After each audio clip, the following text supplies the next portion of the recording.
দাদা আজকে মিছিলে আপনারা হাঁটছেন প্রচুর কর্মী সমর্থন নিয়ে, আজকে মিছিলে মূলত কি উদ্দেশ্যে হাঁটছেন? হচ্ছে যাদের কয়েক হাজার লোকের চাকরি যেভাবে বিজেপি সিপিএমের চক্রান্তে বিচারপতির একদম বিজেপির প্রতি বিষয়ে করে যেভাবে করেছেন, যেভাবে চাকরির ব্যাপারে যেখানে সহমত পোষণ করা দরকার ছিল সেখানে চাকরির ব্যাপারে চাকরি খেয়ে তারা একটা রাজ্যে বিশৃঙ্খলা তৈরি করার চেষ্টা করছে।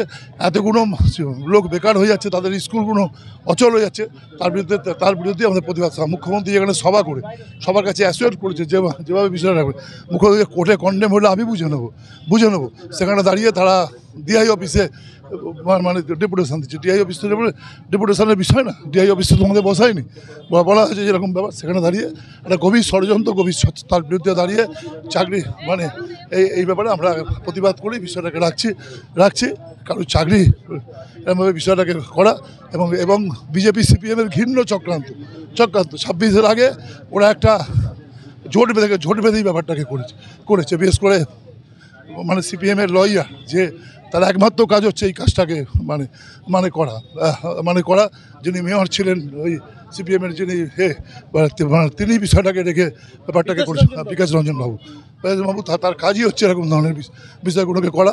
বিকাশবাবুকে দেখা হলে, আমি তো সিপিএম করতাম, বিকাশবাবুকে দেখা হলে জিজ্ঞেস করতাম যে আপনারা কতজনকে চাকরি দিয়েছেন, সেই চাকরিগুলোকে খাইয়ে রাখতে পারবেন? তার ওই মমতা বন্দ্যোপাধ্যায় তাদের তো বিষয়গুলো করেনি কত লোককে তো বেআইনিভাবে চাকরি দিয়েছেন। এখানে তো একটা সিস্টেমের মধ্যে বিষয় থাকে।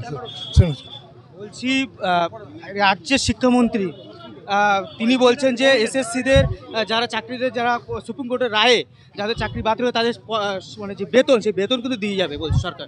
তাহলে সরকার সম্প্রতি দিক, তারপর আইনের আরেক ধারায় হবে। সরকার বলেছে বিষয় হচ্ছে মমতা ব্যানার্জি বলছেন আপনি নোটিশ পাননি, আপনি চাকরি করবেন, তাদের মাইনের ব্যাপারে গ্যারান্টি করা হচ্ছে। আমি সমাধান করবো না, সমস্যা তৈরি করবো, এর বিরুদ্ধে আমাদের